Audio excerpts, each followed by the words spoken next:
The Dean of Pepperdine's School of Public Policy, Pete Peterson, and the Executive Director of the National Security Institute, Jamil Jaffer.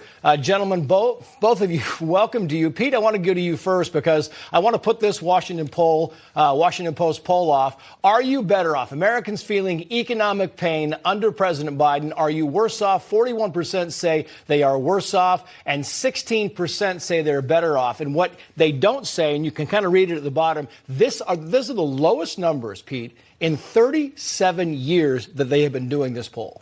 Well, it is to be expected when you look at the data that we're seeing coming out nationally. First, let's just take a look at inflation. Inflation out of December and January is still running at 6.5%. That is far higher than when Biden took office. When you look at interest rates, that's the double whammy, right? You have consumers that are running up credit card debt, and now it's at a higher interest rate to pay on that. A number of different economic factors are cutting against the President Biden. Yeah. I think the real issue here is there are a number of Americans, Trace, who feel like they're forgotten by this administration. You're spending $100 million in Ukraine, and yet I can't pay my grocery bill. I can't put gas in the car. They're doing a lot for a lot of other countries and a lot of other people, but a lot of Americans feel like they're left behind, and it's exacerbated by the increase in costs. Yeah, it's amusing. I want to put the second poll up because this is Democrats, right?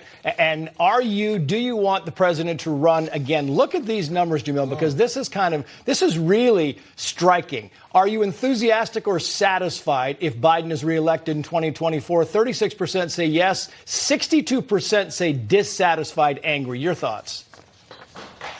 Well, you know, Trace, I think, look, it's obvious the American people are not thrilled with the job the president is doing. The economy has been a challenge. Our role in the world has been a challenge. You look at our withdrawal from Afghanistan. You look at this Chinese spy balloon. Americans don't feel like Americans, whether it's economically, at home, their opportunity to gain success here in the United States, or our ability to influence world events overseas. They just don't see it, and then they blame the president for that.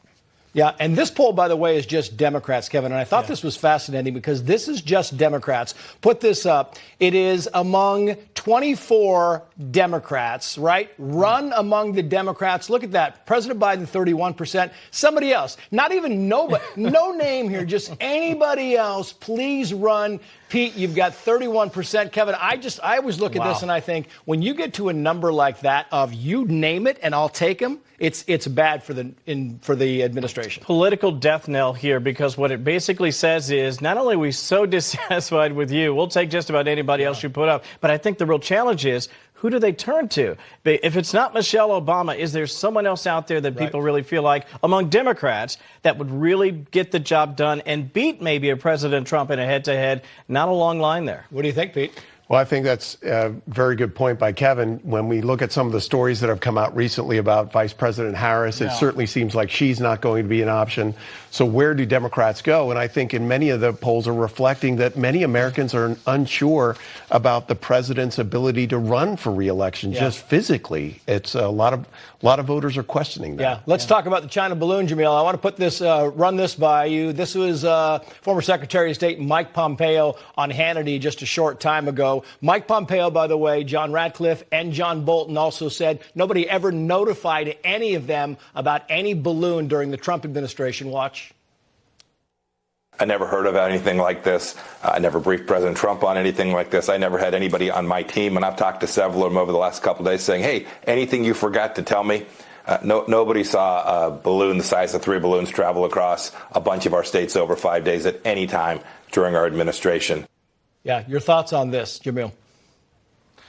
Well, you know, it's not surprising. What we learned from the Department of Defense in recent days is that, in fact, the Department of Defense didn't even know these balloons had transited American territory. They learned this after looking back at prior information into the Biden administration. So it's no surprise that senior Trump officials didn't know, because the Department of Defense didn't know that this had happened when it happened. They call it an awareness gap. That is catastrophic for our defense of our air sector and our airspace. It's shocking and deeply troubling that they didn't know about these balloons flying over American territory over the last 4 or 5 years. Yeah, Pete Peterson, your final thoughts? Yeah, it appears to be the trend with this administration to blame the previous administration for problems now, or to say that this had always happened. And I think in this last Chinese spy balloon case, it is, we're certainly hearing from administration officials from the Trump era that they had never heard about this. Yeah, it just seems like a lot of transparency we're not getting, and it's the documents, it's everything else. Kim, we've got about 10 seconds. Clean up on aisle 5. This is a catastrophic mess from a PR perspective, and I don't think they have the answers that we deserve. But we will have you in the nightcap coming up, Kevin Clark. Looking forward to it. Thank you. Meantime.